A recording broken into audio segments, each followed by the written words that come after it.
तीन महान सद्गुरु।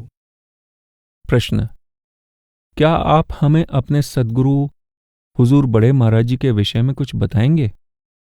अपने सद्गुरु के बारे में? उनके बारे में क्या बात करूं? उन्होंने आपकी परवरिश किस प्रकार की और उनसे संबंधित आपके क्या अनुभव हैं? आप जानते ही हैं कि हमें अपने निजी अनुभव किसी को बताने नहीं चाहिए, और जो उनका संगत के साथ संबंध था उसका सबको पता ही है। महाराज जी, क्या आप जब कॉलेज गए तो आपका बड़े महाराज जी से जुदा होना उतना ही मुश्किल था जितना कि हमारे लिए अपने अपने मुल्कों में जाते समय आपसे जुदा होना मुश्किल होगा? पर आप मेरे साथ अपनी तुलना क्यों करना चाहते हैं? मेरे ख्याल से आप मेरी तरह कैदी बनना नहीं चाहेंगे। क्या बड़े महाराज जी आपसे सख्ती के साथ पेश आते थे? शब्दकोश के अनुसार सख्ती का क्या मतलब है, यह तो मैं नहीं जानता। महाराज जी अपने व्यवहार में बहुत दृढ़ थे, पर वह प्यार भी बहुत करते थे। वास्तव में महाराज जी बहुत नरम दिल और दयालु थे। अगर कभी झिड़क भी देते थे तो किसी न किसी बहाने से अपने पास बुलाते और मनाकर खुश कर देते। वह फौरन ही ऐसे मौके ढूंढ लेते और हमें इससे बहुत खुशी मिलती थी। महाराज जी, क्या आप अपने सद्गुरु की सख्ती की कोई मिसाल दे सकते हैं? पहले आप मुझे अपने सद्गुरु की सख्ती की कोई मिसाल दें, ताकि मैं तुलना करके देख सकूं कि सख्ती से आपका क्या भाव है। अगर आप मुझे अपने सद्गुरु की सख्ती की कोई मिसाल दे सकें तो मैं भी आपको वैसी ही मिसाल दे दूंगा। आपने तो हमारे साथ कभी सख्ती नहीं की। हम ऐसे ही सोच रहे थे कि हुजूर बड़े महाराज जी क्या आपसे सख्ती के साथ पेश आते थे? वह तो प्रेम का स्वरूप थे, यह मेरा अनुभव है। वह कहीं अधिक प्रेम से भरपूर थे और मैं आपसे कहीं अधिक खुशकिस्मत हूं। प्रश्न: महाराज जी, आप अपने सद्गुरु के प्रति प्रेम पैदा करने में किस प्रकार सफल हुए? अपने सद्गुरु के लिए प्रेम कैसे पैदा किया जाए? असल में अगर सोचा जाए तो जब तक सद्गुरु खुद अपने प्रेम की दात नहीं बख्शता, कोई भी अपने आप इस प्रेम को पैदा करने में सफल नहीं हो सकता। हम भजन सिमरन करके, उसके हुक्म का पालन करके, अपने जीवन को उसकी इच्छा के अनुसार ढालकर और उसके प्रेम की दात मांगकर अपने आप को उसके प्रेम की दात पाने के लायक बना सकते हैं। परंतु सद्गुरु का प्रेम सद्गुरु की अपनी बख्शिश है। प्रश्न: महाराज जी, पूर्ण सद्गुरु या पूर्ण संत तो भावनाओं की सीमा से ऊपर होते हैं, फिर वे मुस्कुराते और हंसते क्यों हैं? खुशी और प्रसन्नता क्यों प्रकट करते हैं? क्योंकि वह शरीर में है और उन्हें मन के जरिए काम करना पड़ता है, और इन भावनाओं का संबंध मन के साथ है। आप जानते ही हैं कि संत कोमल चित्त, दयालु और प्रेम से परिपूर्ण होते हैं, और इसीलिए उनमें ये भावनाएं भी होती हैं। एक दयालु व्यक्ति सदा औरों की मदद करना चाहता है। किसी को दुखी देखकर उसका हृदय पिघल जाता है। वह किसी तरह के मोह के अधीन नहीं होता, लेकिन उसका हृदय दया और प्रेम की भावना से इतना भरा होता है कि वह दूसरों का दुख बर्दाश्त नहीं कर सकता। यह कमजोरी नहीं, खूबी है। संतों का अपना दुख सुख नहीं होता। वे दूसरों के दुख और कष्ट को देखकर दुखी होते हैं। यह स्वाभाविक ही है कि औरों के दुख को देखकर उनके हृदय में करुणा की भावनाएं उमड़ आएं।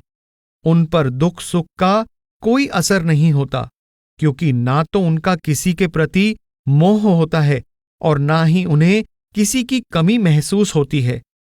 प्रेम और दया से परिपूर्ण होने के कारण वे लोगों की दुख में सहायता करते हैं।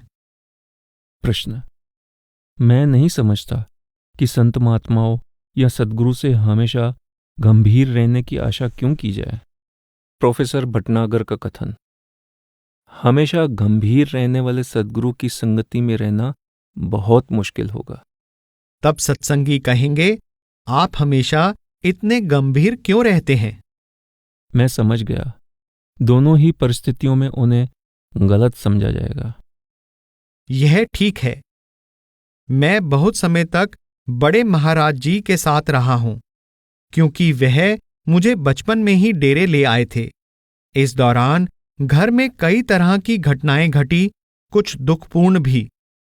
मेरे बहनोई गुजर गए, मेरी दादी जी परलोक सिधार गईं और घर में बहुत कुछ हुआ, पर मैंने कभी भी महाराज जी की आंखों में आंसू नहीं देखे। वह हमेशा मुस्कुराते रहते थे, हंसते रहते थे, सिवाय उनके अंतिम दिनों में जब देश का बंटवारा हुआ। उन्हें इलाज के लिए अमृतसर ले जाना पड़ा था। अमृतसर सीमा के निकट है, इसलिए पाकिस्तान से आए अनगिनत शरणार्थी महाराज जी को अपने दुख की कथा सुनाते थे। इनमें से ज्यादा लोग सत्संगी थे। इसी प्रकार इस ओर अपने रिश्तेदारों और परिवारों से बिछुड़कर पाकिस्तान जाने वाले मुसलमान भी हिंदुस्तान से जाते समय अमृतसर में अपनी दर्दनाक कहानियां सुनाते थे। वह पहला मौका था जब मैंने महाराज जी की आंखों में आंसू देखे। महाराज जी अमृतसर के सत्संग घर की दूसरी मंजिल की छत के बरामदे में खड़े थे और अनेक शरणार्थी अपनी छोटी छोटी गठरियों के साथ नीचे मैदान में बैठे थे। कुछ लोग ऊंटों पर, कुछ गधों पर और कुछ बैलों के साथ आए थे। जो कुछ किसी गरीब को मिला वह उसी पर आ गया। सारा मैदान उनकी छोटी गठरियों और थैलों के साथ भरा था। महाराज जी उन्हें सत्संग घर के बरामदे से दर्शन दे रहे थे। उस समय महाराज जी की आंखें भर आईं। हुजूर की ओर देखकर मुझे आश्चर्य हुआ, क्योंकि मैंने अपने जीवन में उनकी आंखों में कभी आंसू नहीं देखे थे। महाराज जी दर्शन देकर वापस आए और अपने बिस्तर पर बैठ गए। भाई शादी, जो हमेशा महाराज जी की हाजिरी में रहता था, उनके पास बैठ गया और कहा, हुजूर, आप उदास दिखाई देते हैं। महाराज जी ने फरमाया, मुझसे इन लोगों का दुख देखा नहीं जाता। ये इतने नेक और प्रेमी हैं, लेकिन देखो इन्हें कितने दुख उठाने पड़े हैं। यह कहकर हुजूर ने आंखें बंद कर लीं और हमें कमरे से बाहर जाने के लिए कहा। इसके सिवाय मैंने कभी उनकी आंखों में आंसू नहीं देखे। क्या वे हमेशा गंभीर नहीं रहते थे? नहीं नहीं, मैंने अभी तक कोई उन जैसा हंसमुख व्यक्ति नहीं देखा। महाराज जी केवल अपने निजी जीवन में ही नहीं, बल्कि लोगों के साथ मेलजोल में भी बहुत हंसमुख थे। सत्संग करने वाले व्यक्ति के लिए और खासकर संतमत जैसे गंभीर विषय पर बोलने वाले के लिए हंसते हुए सत्संग करना बहुत मुश्किल है। यह मैं खुद के अनुभव से भी कह सकता हूं। फिर संतमत में बातें हमेशा नरकों, स्वर्गों, कर्म, पाप आदि गंभीर विषयों से संबंध रखती हैं। लेकिन अगर आप महाराज जी के फोटो या फिल्म देखें तो आप उन्हें अक्सर खिलखिलाकर हंसते हुए देखेंगे। हुजूर कभी सत्संग में भी अपनी खुशी और मुस्कान नहीं छिपा सकते थे। मेहता परिवार तथा और कई लोगों ने महाराज जी की सत्संग में खिलखिलाकर हंसते हुए फोटो ली हैं। थोड़े से लोगों में भी हंसकर बात करते हुए अपनी बात कहना मुश्किल होता है, पर महाराज जी खुले सत्संग में भी हंसते हुए अपनी बात समझा देते थे। जब अंदर से हम खुश होते हैं तो दूसरों के साथ अपनी खुशी स्वाभाविक तौर से बांट लेते हैं। अगर आप किसी दुखी व्यक्ति के पास चले जाएं तो वह आपको भी दुखी कर देगा। अगर किसी खुश मिजाज व्यक्ति के पास जाएं तो आपको भी खुशी ही मिलेगी। संतों के अंदर से अपने आप ही खुशी की धाराएं प्रवाहित होती हैं। प्रश्न: बड़े महाराज जी जब फौज की नौकरी से रिटायर होकर पहली बार डेरे आए तो मैंने सुना है कि उन्होंने कुछ समय तक किसी को नामदान नहीं दिया और दिन रात अभ्यास में लगे रहे। क्या यह ठीक है? हाँ, बिल्कुल ठीक है, पर मेरा उस समय तक जन्म नहीं हुआ था। मैंने इस बारे में पढ़ा है और मैं सोच रहा था कि क्या महाराज जी अपने आप को और अधिक तैयार कर रहे थे। यह तो वही बेहतर जानते हैं। हम बहुत तुच्छ हैं और इन बातों को नहीं समझ सकते। कूंजों की सार कूंज ही जानते हैं। धरती पर बैठे जीव को उनकी उड़ान की समझ या पहचान कहाँ हो सकती है। इसलिए हम कैसे समझ सकते हैं कि इसके पीछे बड़े महाराज जी के क्या कारण थे, या वह क्या कर रहे थे, या वह कौन सी तैयारी कर रहे थे। हम बड़े महाराज जी के कार्य पर अपना निर्णय कैसे दे सकते हैं और उन्हें समझने की कोशिश कैसे कर सकते हैं। यह तो बहुत मुश्किल है। यह तो हुजूर खुद ही जानते थे कि कब और किस व्यक्ति से नामदान शुरू किया जाए। प्रश्न, क्या टांग की हड्डी टूट जाने के कारण महाराज जी को चलने फिरने में कुछ कठिनाई महसूस होती थी? बड़े महाराज जी की एक टांग दूसरी से बहुत मामूली सी छोटी थी, पर इसकी वजह से उन्हें चलने फिरने में कोई कठिनाई नहीं होती थी। असल में हम तो उनके साथ कभी भी कदम मिलाकर नहीं चल पाते थे। हुजूर के पहाड़ी स्थानों के दौरों पर कभी कभी मुझे उनकी छड़ी, बरसाती या छतरी लेकर साथ चलने का मौका मिलता था। उस समय हुजूर की उम्र 87-88 साल के करीब होगी, पर उस उम्र में भी कोई उनके जितनी तेज गति से नहीं चल सकता था। उनके साथ उसी तेजी से चलना बहुत मुश्किल होता था। हुजूर की कोठी में कोई लिफ्ट नहीं थी। महाराज जी हमेशा ऊपर की मंजिल में रहते थे। आप खुद ही अंदाजा लगा सकते हैं कि कोठी की सीढ़ियों पर बार बार चढ़ना कितना मुश्किल है, जबकि हर सीढ़ी 10 इंच से कम ऊंची नहीं है। महाराज जी फुर्ती से सीढ़ियां चढ़ जाते थे। आज हमारा स्वास्थ्य देखिए कि अब हम लिफ्ट लगा रहे हैं। महाराज जी का खाना बहुत सादा और थोड़ा होता था। मैंने 1939 या 40 के करीब इन बातों की ओर ध्यान देना शुरू किया। आप सुबह दूध या लस्सी का आधा या 1 गिलास नाश्ते के तौर पर लेते थे और दोपहर के खाने में एक छोटा फुल्का, थोड़ी सी सब्जी और 1 आध फल लेते थे। रात का खाना होता था सिर्फ 1 गिलास दूध या किसी दिन एक छोटा फुल्का।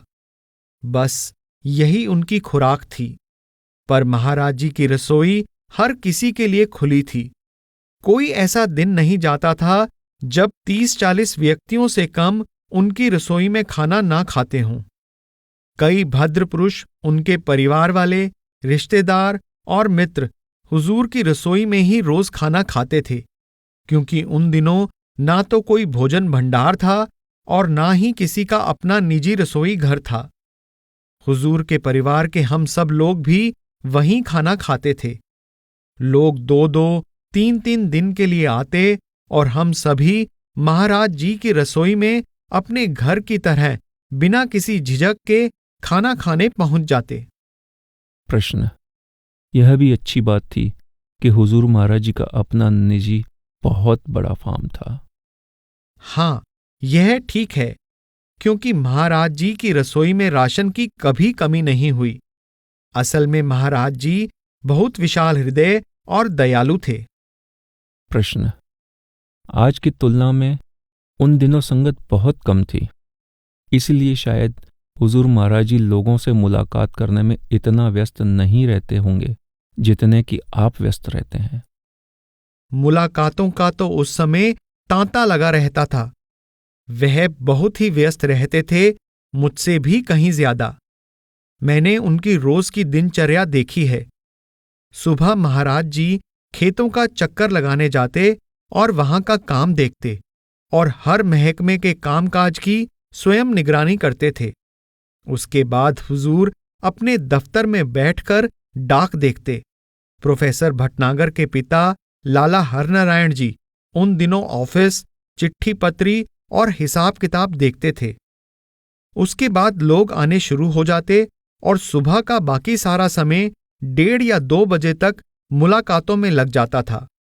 बुआ जी यानी बीबी रली बार बार जाकर महाराज जी को याद दिलाती कि दोपहर के खाने का समय हो गया है। जब तक महाराज जी खाना न खा लेते हमें खाना नहीं मिलता था, इसलिए हमें हमेशा पता लग जाता था कि महाराज जी व्यस्त हैं। हमें यही ख्याल रहता था कि कब महाराज जी ऑफिस से वापस आएं और हमें खाना मिले।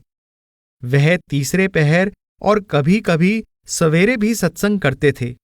हर सुबह जहां संगत सेवा कर रही होती, महाराज जी वहां जाकर भी बैठते थे। उन दिनों डेरे का विकास हो रहा था और महाराज जी अक्सर इंजीनियरों, डेरे के प्रशासन और जमीन की कानूनी कार्रवाई से संबंधित लोगों से मिलते रहते थे। ये सभी मीटिंग कई बार रात के 12-1 बजे तक चलती रहती थी। कई बार सरदार भगत सिंह जी जालंधर से रात को 11-11:30 बजे आ जाते थे, क्योंकि वह दिन भर और शाम को काफी देर तक अपने कामकाज में व्यस्त रहते थे। जिस समय वह डेरे पहुंचते सब लोग सोए हुए होते। वह डेरे के कानूनी सलाहकार थे। जब भी सरदार भगत सिंह जी आते, महाराज जी उसी समय तुरंत उठ जाते और उनके साथ बातचीत करने में व्यस्त हो जाते। कई बार यह सिलसिला रात के 2-2 बजे तक चलता रहता। महाराज जी अपने आप को परिस्थिति के अनुसार ढाल लेते थे। महाराज जी के ये प्रोग्राम बराबर चलते रहते और वह हमेशा बहुत व्यस्त रहते। और फिर महाराज जी अत्यंत कोमल हृदय थे। वह कभी किसी को ना नहीं कर सकते थे। वह सत्संग के लिए लंबे दौरों पर जाते थे, पर किसी को अपना कोई निश्चित प्रोग्राम नहीं देते थे। वह यह नहीं कहते थे कि मैं फला जगह इतने बजे पहुंचूंगा। वह कहते, मैं 10 दिन के दौरे पर जाऊंगा। जहां महाराज जी सत्संग के लिए जाते, अगर वहां संगत विनती करती कि महाराज जी यहां 1-2 दिन और रुक जाएं, तो हुजूर रुक जाते थे। उसके बाद वह अगली जगह के लिए रवाना हो जाते। इस प्रकार यह दौरा 10 दिन, 20 दिन या महीने का भी हो जाता था। क्या वे आपके जितना ही सफर करते थे या इससे भी कहीं अधिक? वह बहुत ज्यादा सफर करते थे, खास तौर पर उन इलाकों में जो अब पाकिस्तान में हैं। 80% संगत उन्हीं इलाकों से आती थी। हमारे ज्यादा सत्संग घर उसी ओर बनाए गए थे। उस तरफ के सभी जिलों और बड़े शहरों में महाराज जी की निगरानी में बने बड़े ही खूबसूरत सत्संग घर थे। वह बहुत ही व्यस्त रहा करते थे। उस वक्त बहुत से पढ़े लिखे और माननीय लोग आते थे, और आप तो जानते ही हैं कि ऐसे लोग आम संगत के बजाय ज्यादा समय ले लेते हैं। इनमें से बहुतों के साथ महाराज जी के निजी या घरेलू संबंध थे। वह उनकी समस्याएं जानते थे। ये लोग अपनी पारिवारिक समस्याओं के बारे में महाराज जी से बातचीत करते और उनकी सलाह लेते। इसमें काफी समय लग जाता था। फिर हुजूर सिरसा में अपने खेतों पर भी काफी समय बिताते थे। वह खेती की हर बात पर पूरा ध्यान देते थे। मैं तो वहां बहुत ही कम जाता हूं, और जब जाता हूं सत्संग के लिए जाता हूं। महाराज जी इन सब कामों में व्यस्त रहते थे। मैं नहीं समझता कि कोई उनके जितना काम और उनके जितना परिश्रम कर सकता हो। प्रश्न: हिंदुस्तान में सभी लोग दोपहर को कुछ देर सोते हैं। लगता है महाराज जी दोपहर को भी आराम नहीं करते थे। वह दोपहर को खाने के बाद जरूर कुछ देर के लिए आराम करते थे। हिंदुस्तान की जलवायु ऐसी है कि यहां खाने के बाद करीब आधा घंटा आराम करना जरूरी है, खासकर गर्मी के मौसम में। प्रश्न: महाराज जी, क्या सत्संग का रूप हमेशा से यही रहा है कि पहले पाठी शब्द का पाठ करता है और फिर उसकी व्याख्या की जाती है? हां, पाठी पाठ करता था, और जिस तुक का वह पाठ करता था, बड़े महाराज जी उसकी व्याख्या करते थे। इसमें कोई अंतर नहीं आया है। पर बड़े महाराज जी के सत्संग बहुत लंबे होते थे। वह सत्संग में 2 शब्द लेते थे, जबकि मैं 1 शब्द ही ले पाता हूं। वह कुछ रूहानी बातें समझाने के लिए कई साखियां सुनाते थे। जिस तरह मैं अलग अलग संतों की वाणी के प्रमाण देना पसंद करता हूं, बस इतना ही अंतर है। प्रश्न। महाराज जी, आप गुरु नानक साहब की वाणी में से आमतौर पर एक तुक लेते हैं जिसमें अनहद शब्द का जिक्र आता है। क्या आप हमें इस तुक का अंग्रेजी में अनुवाद करके समझाने की कृपा करेंगे? आप जानते ही हैं कि सारी रूहानियत का आधार शब्द है। संतमत का उपदेश शब्द या नाम पर ही आधारित है।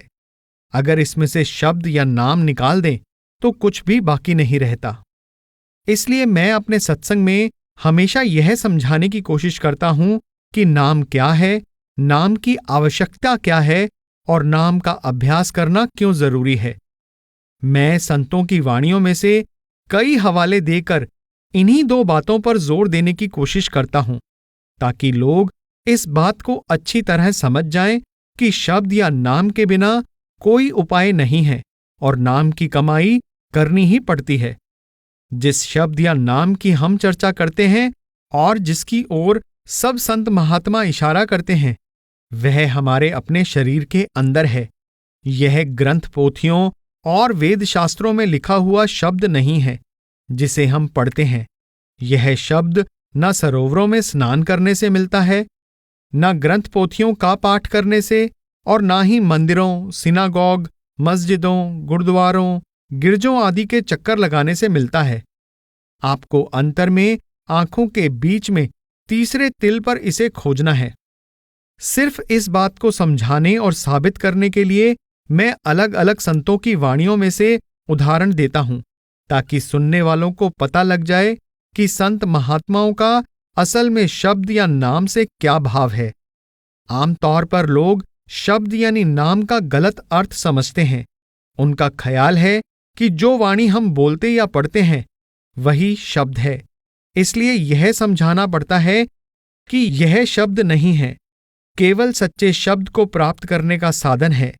जैसा कि हुजूर बड़े महाराज जी फरमाया करते थे कि शब्द अनरिटन लॉ यानी अलिखित कानून और अनस्पोकन लैंग्वेज यानी अनबोली वाणी है, और यह अनहद शब्द कहीं बाहर नहीं, हमारे अपने शरीर के अंदर है। आप गुरु नानक साहब की वाणी में से कुछ पंक्तियां हमेशा सत्संग में कहते हैं, वे क्या हैं? यह समझना मुश्किल है कि आपका इशारा कौन सी तुक की ओर है, क्योंकि मैं वाणी में से एक ही नहीं बल्कि कई पंक्तियों का हवाला देता हूं। पर एक तुक जो मैं अक्सर लेता हूं वह है, अक्खी बाजों वेखना विण कन्ना सुनना, पैरा बाजों चलना विण हत्था करना। इसका भाव है कि उस शब्द या नाम को हम इन आंखों से देख नहीं सकते, इन कानों से सुन नहीं सकते, ना इन हाथों से उसे छू सकते हैं, ना ही इन पैरों से उस तक पहुंच सकते हैं। उसे हम केवल जीते जी मरकर, अर्थात अपनी सूरत को 9 द्वारों से समेटकर आंखों के पीछे एकाग्र करके ही प्राप्त कर सकते हैं। केवल इस नाम या शब्द से जुड़कर ही हम कुल मालिक परमात्मा से मिलाप कर सकते हैं। यह बहुत स्पष्ट तुक है जिसका मैं आम तौर पर सत्संग में जिक्र करता हूं। हजरत ईसा ने भी कहा है कि आंखें होने के बावजूद तुम देख नहीं सकते, कान होने के बावजूद तुम सुन नहीं सकते। इस बात को स्पष्ट करने के लिए मैं कभी कभी हजरत ईसा के वचनों का हवाला भी देता हूं। प्रश्न। महाराज जी, जिस प्रकार आप हमारे साथ बातें करते हुए खिलखिलाकर हंसते हैं, यदि बड़े महाराज जी आपको इस तरह हंसते हुए देखते तो क्या कहते? वह भी मेरे साथ खुलकर हंसते। कोई भी बड़े महाराज जी के हंसमुख स्वभाव की बराबरी नहीं कर सकता। उनकी हंसी अद्भुत थी। वह व्यवहारिक भी थे, क्योंकि जब महाराज जी देखते कि सत्संग का विषय गंभीर हो गया है तो वह कोई न कोई हंसी की बात सुना देते थे। आप जानते ही हैं कि जब सत्संग में कर्मों का फल और नरकों की सजा का जिक्र आता है तो लोग सहम जाते हैं कि हमें अपने कर्मों के कारण कष्ट भोगने पड़ेंगे। ऐसी गंभीर बातें सुनकर कोई हंस कैसे सकता है? इसलिए जब बड़े महाराज जी देखते कि लोग बहुत उदास और गंभीर हो गए हैं, तो उनकी उदासी दूर करने के लिए वह अपनी बात का अंत किसी हास्यपूर्ण कहानी या दृष्टांत द्वारा कर देते, या कोई ऐसी बात कह देते जिससे लोग खिलखिलाकर हंस पड़ते। संगत की उदासी दूर हो जाती और लोग सारी बातों को भूल जाते। बड़े महाराज जी को जो कुछ कहना होता था बड़ी निडरता के साथ कहते थे। कभी कभी आप नरकों और उनमें मिलने वाली सजाओं के बारे में काफी डरावनी बातें कहते थे। महाराज जी संतमत के उपदेश को ठीक तरह समझाने में किसी तरह का लिहाज नहीं करते थे, लेकिन फिर भी वह चाहते थे कि सत्संग के अंत में लोग खुश और प्रसन्न चित्त उठें। हुजूर चाहते थे कि लोग सहमे हुए या तनाव के साथ ना जाएं, और वह ऐसा करने में हमेशा सफल होते थे। मैंने नहीं देखा कि उनके सत्संग से कोई भी मुंह लटकाए, चिंता में डूबा हुआ या अपने आप को कोसता हुआ उठा हो। हम सत्संग से हमेशा मुस्कुराते हुए ही उठते थे। महाराज जी सत्संग में कई साखियां सुनाया करते थे। परमार्थी साखियां में छपी साखियां महाराज जी द्वारा ही सुनाई गई हैं। महाराज जी फारसी के विद्वान थे और अपने सत्संग में ईरान के फकीरों और संतों की साखियों और वाणी का हवाला दिया करते थे। अगर आप फारसी साहित्य पढ़कर देखें तो पाएंगे कि ईरान के फकीर कहानियों या साखियों के द्वारा ऊंचे रूहानी भेद समझाते थे। महाराज जी का सत्संग भी कुछ इसी प्रकार का था। वह सुंदर रूहानी सच्चाइयों को बड़ी सरल और दिलचस्प कहानियों के द्वारा प्रकट करते थे, ताकि हम उन सच्चाइयों को आसानी से समझ सकें। अगर हम उनके सत्संग पढ़ें तो पता लगेगा कि हुजूर आमतौर पर अपने सत्संग में 2-3 कहानियां जरूर सुनाते थे। यह कहना मुश्किल है कि उन कहानियों को अपने असली रूप में अंग्रेजी में प्रस्तुत किया जा सका है या नहीं। हमें इन कहानियों का हर लफ्ज जबानी याद था। मैंने डेरे आने पर सबसे पहले यही पुस्तक छपवाई, क्योंकि मुझे ये सब साखियां याद थी। मैंने हुजूर के सत्संगों में से ये साखियां इकट्ठी करवाकर इनका अंग्रेजी में अनुवाद छपवाया, क्योंकि इनके पीछे गहरे रूहानी सत्य छिपे हुए हैं।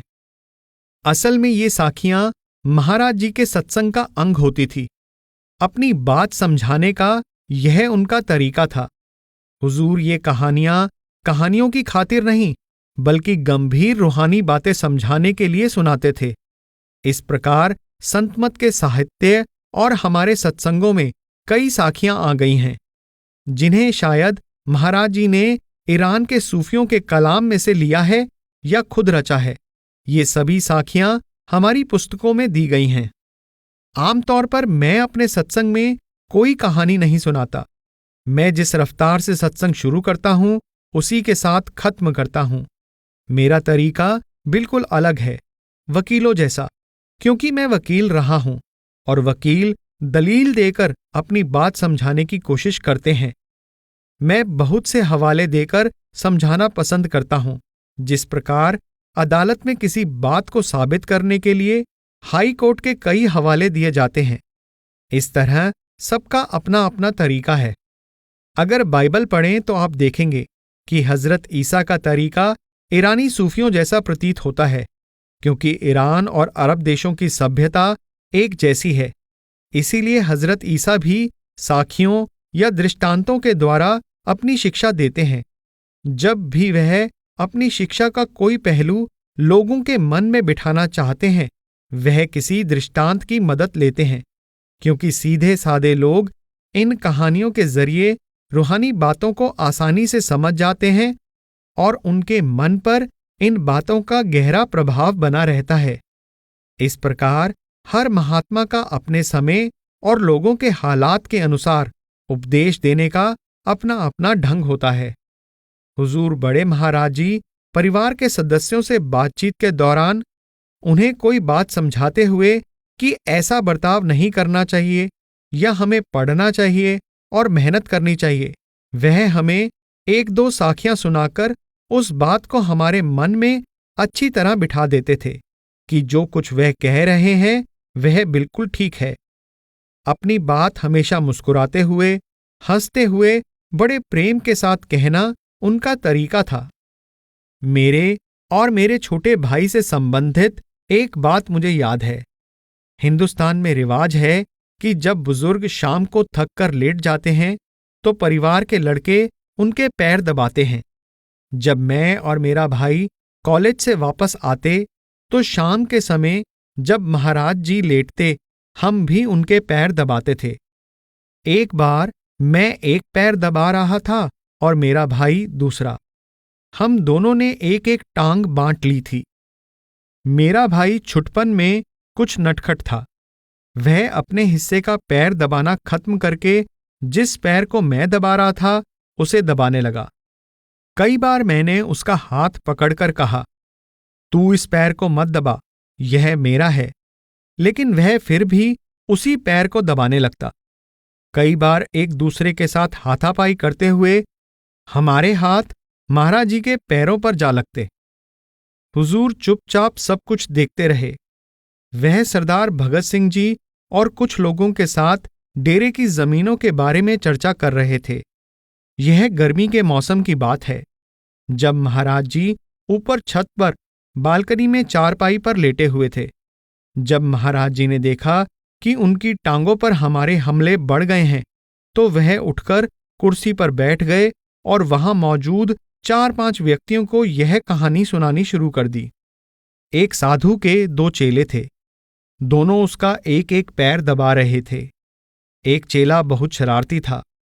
वह अपने हिस्से का पैर दबाते हुए दूसरा पैर भी दबाने लगता। दूसरा चेला उसे रोकने लगा। कुछ ही देर में दोनों आपस में झगड़ने लगे और दोनों ने एक दूसरे के हिस्से की टांग पर हाथ मारना शुरू कर दिया। पहले ने कहा, मैं तेरी टांग तोड़ दूंगा। दूसरे ने कहा, मैं तेरे वाली टांग तोड़ दूंगा। उन्होंने बांस के डंडे उठा लिए और साधु को मार मार कर उसे लंगड़ा कर दिया।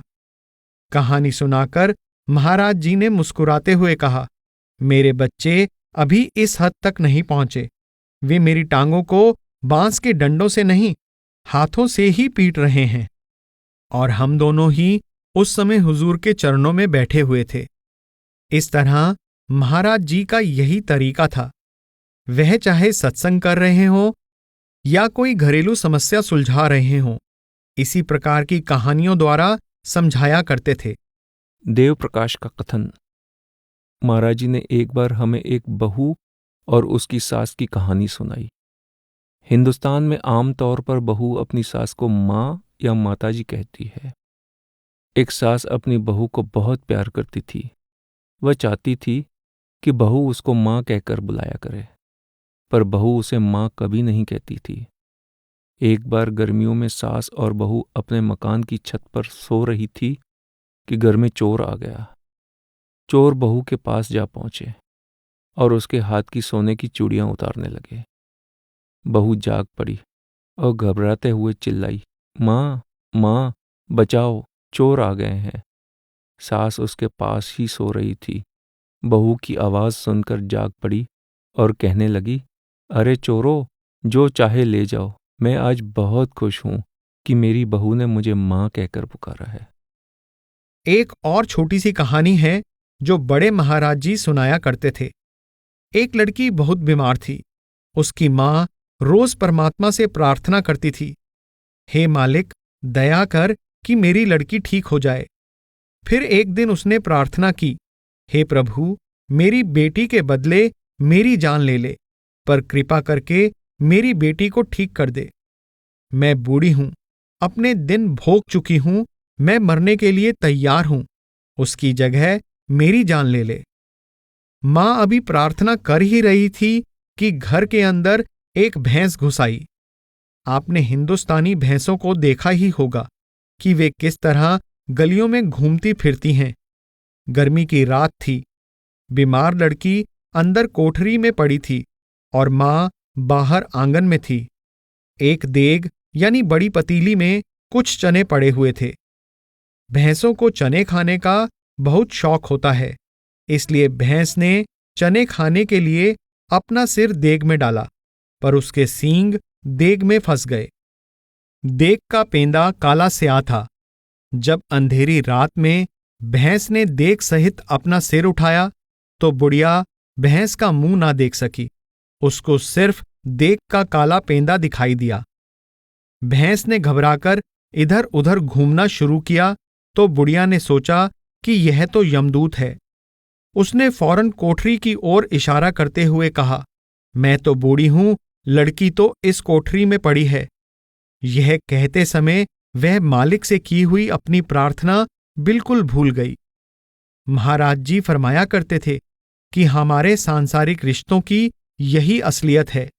कहने को तो हम बहुत कुछ कह देते हैं, पर वैसा करने का हमारा इरादा नहीं होता। सरदार बहादुर महाराज जी का तरीका इससे बिल्कुल अलग था। वह सिर्फ 45 मिनट सत्संग करते थे। एक दिन मैंने उनसे कहा, आपका सत्संग बहुत छोटा होता है। उन्होंने जवाब दिया, मैं सारी उम्र प्रोफेसर रहा हूं। मैं जानता हूं कि कोई भी 45 मिनट से ज्यादा देर तक किसी बात को ध्यान के साथ नहीं सुन सकता। 45 मिनट के लिए भी जो कुछ कहा जा रहा है उस पर पूरी एकाग्रता के साथ ध्यान दे सकना मुश्किल है। अगर लोगों का ध्यान ही ना हो तो कोई भी बात कहने का फायदा क्या है। कई विद्यार्थी तो 45 मिनट भी क्लास में बैठकर लेक्चर नहीं सुन पाते थे और बाहर निकल जाते थे। मैं चाहता हूं कि लोग मेरी बात को ध्यान से सुने। जब तक वे ध्यान से सुनते रहेंगे मैं बोलता रहूंगा, नहीं तो क्या जरूरत है। सत्संग कोई रस्म तो है नहीं।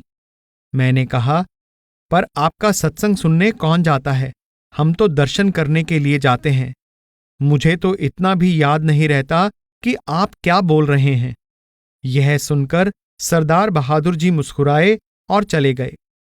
आपको मालूम होगा कि उनका विषय विज्ञान था और उनका सारा तरीका वैज्ञानिक था। वह अपनी बात कुछ ही शब्दों में कह देते थे और संक्षेप में अपना मतलब समझा देते थे, और वह उसे बार बार नहीं दोहराते थे। वह भी कोई कहानी या साखियां नहीं सुनाते थे। उनकी हर बात वजनदार होती थी और जो कहना होता बिना लिहाज के साफ साफ कह देते थे।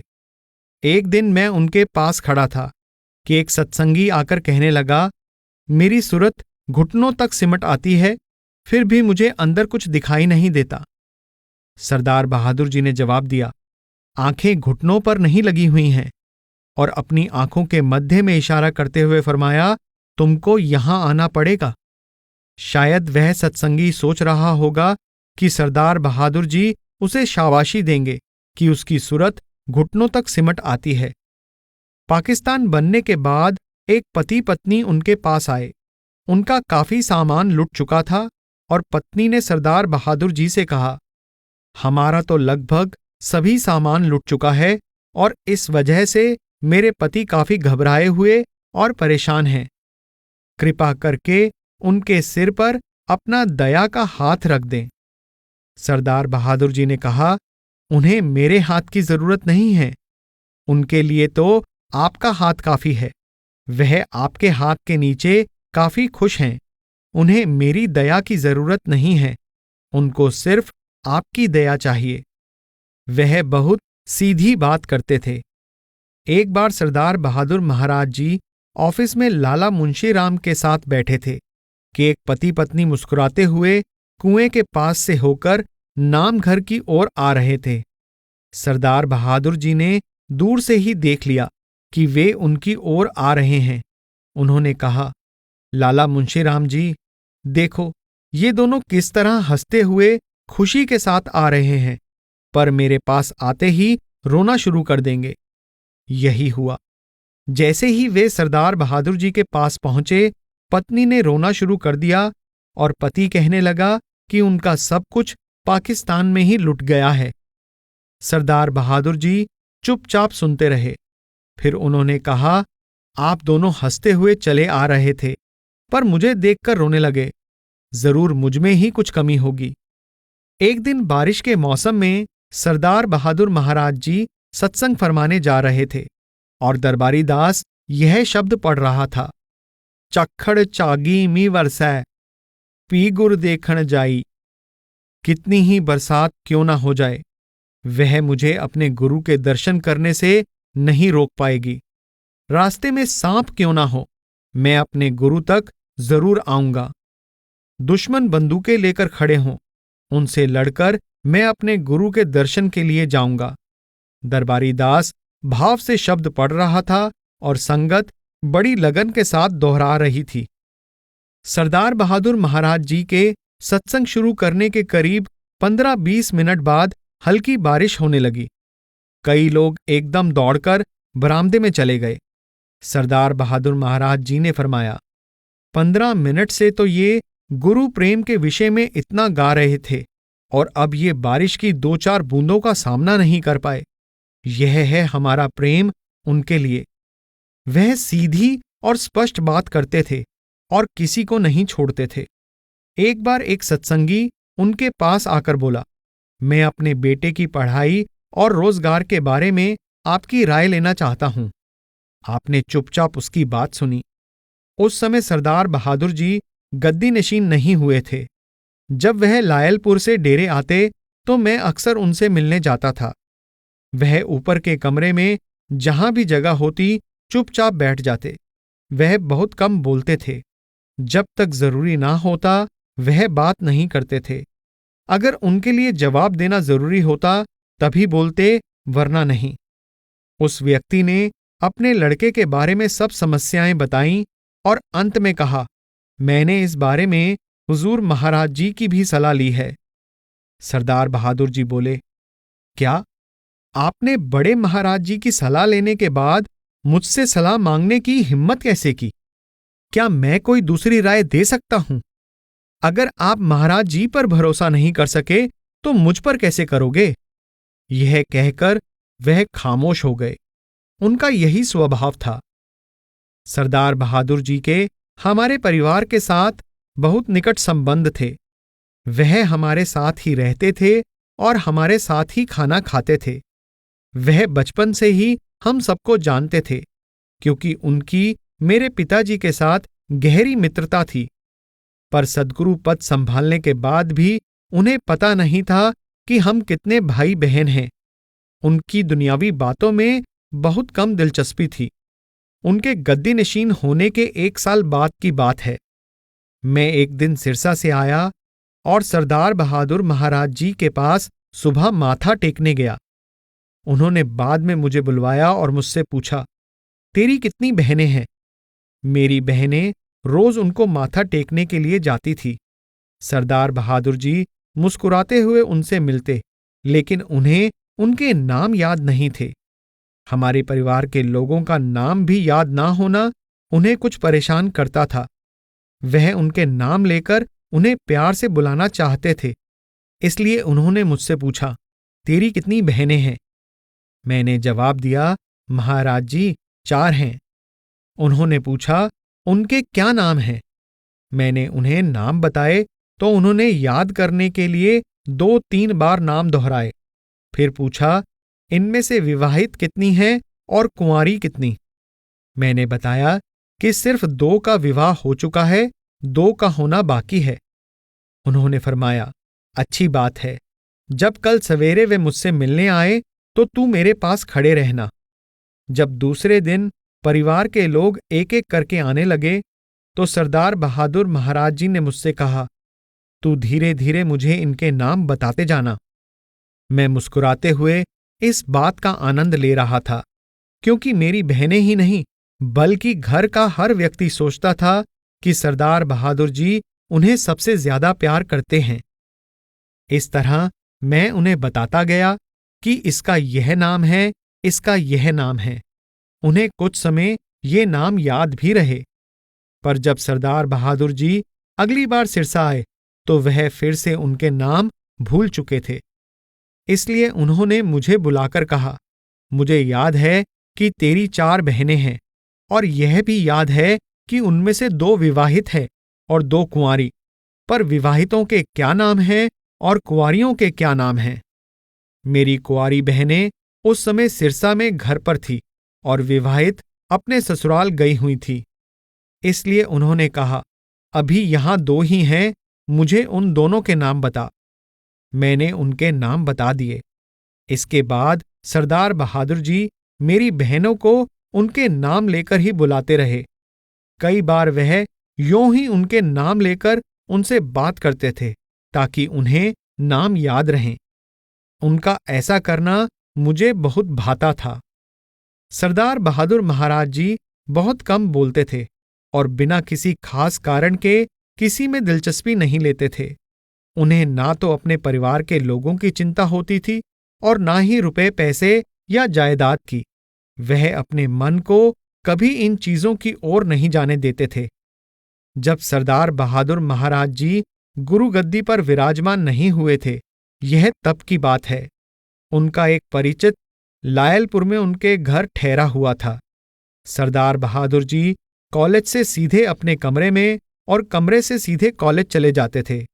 उनके मकान में 4-5 कमरे थे, पर वह सब कमरों में भी नहीं जाते थे। अगर कोई उनके घर में आकर ठहरता तो उन्हें इसका पता भी ना होता, क्योंकि उन्होंने नौकर को हिदायत दे रखी थी कि जो कोई भी घर में आकर ठहरे उसकी पूरी देखभाल की जाए। घर में किसी को उनसे मिलने का मौका नहीं मिलता था, क्योंकि वह आते ही कमरे का दरवाजा अंदर से बंद कर लेते थे। वह रजाई लेकर या तो पढ़ने लगते या भजन में बैठ जाते। ज्यादातर वह भजन करना ही पसंद करते थे। वह कमरा खोलते ही सीधे कॉलेज चले जाते। उनका कमरे को बंद करने और खोलने का निश्चित समय होता था। आमतौर पर सरदार बहादुर जी के मेहमान उनसे घर में नहीं, कॉलेज जाकर ही मिलते थे, क्योंकि सवेरे जब वे कॉलेज जाते थे उस समय मेहमान सोते रहते और जब वह लौटकर आते तब मेहमान शहर में होते। इस तरह उन्हें अपने मेहमानों से मिलने का मौका कम ही मिलता। जब वह परिचित एक दिन उनसे कॉलेज में मिला तो सरदार बहादुर जी ने कहा, तुमको यहां मेरे घर में ठहरना चाहिए था। उसने जवाब दिया, मैं तो 1 महीने से आपके ही घर में रह रहा हूं। प्रोफेसर पुरी का कथन। उसी व्यक्ति ने एक बार मुझे बताया कि कॉलेज में सरदार बहादुर जी का विद्यार्थियों को बहुत सहारा रहता था। वह काफी शरारती विद्यार्थी था। उसने मुझसे कहा, जब भी मैं कोई शरारत करता तुरंत सरदार बहादुर जी के पास जाकर उनसे सच सच बात कह देता, क्योंकि मैं जानता था कि वे कभी पक्षपात नहीं करेंगे। उसने एक वृत्तांत बताया कि जब वह विद्यार्थी था तो उसने प्रयोगशाला के अध्यापक के नए सूट पर स्याही छिड़क दी। उस अध्यापक ने जाकर सरदार बहादुर जी से शिकायत की, आपने उसको बिगाड़ दिया है, देखिए उसने क्या किया है। सरदार बहादुर जी ने उसको बुलाकर पूछा, सच सच बता, क्या बात है। उसने कहा, मुझे इनका सूट इतना साफ सुथरा लगा कि मैं उस पर स्याही छिड़कने से अपने आप को ना रोक सका। आप जो भी सजा दें मुझे मंजूर है। सरदार बहादुर जी ने लड़के से माफी मंगवाकर दोनों में मेल मिलाप करा दिया। कुछ शरारती विद्यार्थी उन्हें बड़े पसंद थे। वह कहा करते थे, ऐसे शरारती लड़कों में जिंदगी का जोश होता है और वे सच बोलते हैं, झूठ नहीं बोलते। उनका दान देने का भी अपना ही निराला ढंग था। वह बिना विद्यार्थियों का नाम जाने ही उनकी पढ़ाई का खर्च देते रहते थे। उन्होंने अपने परम मित्र पंडित लाल चंद जी से कह रखा था, ये पैसे हैं, इतने पैसे मेरे भाई साहिब को भेज देना, इतने घर के खर्च के लिए रख लेना और इतने पैसे गरीब विद्यार्थियों की पढ़ाई पर खर्च कर लेना। किन विद्यार्थियों की मदद करनी है यह तुम खुद ही तय कर लेना और उन्हें यह पता ना लगने देना कि उनकी पढ़ाई का खर्च मैं दे रहा हूं। सरदार बहादुर जी ने कई गरीब विद्यार्थियों की पढ़ाई का खर्च उठाया, पर उन्हें यह पता ना लगने दिया कि वह उनकी मदद कर रहे हैं। वह कहते, उन्हें बताने की कोई जरूरत नहीं, मैं तो सिर्फ इतना ही चाहता हूं कि वे अपनी पढ़ाई पूरी कर लें। देव प्रकाश का कथन। सरदार बहादुर महाराज जी बहुत अनुशासन प्रिय, शांत स्वभाव और विचारवान थे। एक बार नामदान की छंटनी के समय बहुत से लोग सत्संग घर के अंदर जाने की कोशिश कर रहे थे। उनमें और सेवादारों में धक्का मुक्की होने लगी। सरदार बहादुर जी ने तुरंत सेवादारों से कहा कि सबको अंदर आने दो। सेवादार आश्चर्य के साथ एक और हो गए और सबको अंदर आने दिया। वे हैरान हो रहे थे कि इस प्रकार महाराज जी छंटनी कैसे करेंगे, क्योंकि हॉल संगत से खचाखच भर गया था। जब सब लोग अंदर आ गए तो सरदार बहादुर महाराज जी ने अपने स्वाभाविक शांत स्वर में उन सबसे कहा, जिस शांतिपूर्ण ढंग से आप अंदर आए हैं उसी तरह उठकर एक एक करके चुपचाप हॉल के बाहर चले जाएं। कुछ ही मिनटों में हॉल खाली हो गया और सब लोग ठीक तरह लाइनें लगाकर बाहर खड़े हो गए। इसके बाद सरदार बहादुर महाराज जी ने इस सबसे बिना परेशान हुए शांतिपूर्वक छंटनी शुरू कर दी। सरदार बहादुर जी बहुत हंसमुख थे और हर हाल में अपनी खुश मिजाजी बनाए रखते थे। वह सुबह नाश्ते में गाय का दूध लेते थे। भैंस का दूध गाढ़ा और भारी होता है। एक दिन गाय का दूध नहीं था। उनके सेवादार मनोहर ने भैंस के दूध में कुछ पानी मिला दिया ताकि वह गाय का दूध लगे। जब दूध सरदार बहादुर जी को पेश किया गया तो पीने में उन्हें कुछ फर्क लगा और उन्होंने पूछा, मनोहर, क्या ये दूध गाय का है? मनोहर ने बड़े विश्वास के साथ जवाब दिया, हाँ महाराज जी, गाय का ही है। सरदार बहादुर जी मुस्कुराकर मेरी तरफ मुड़े और बहुत धीरे से मुझसे कहा, फिर भी ये लोग मुझे जानी जान कहते हैं।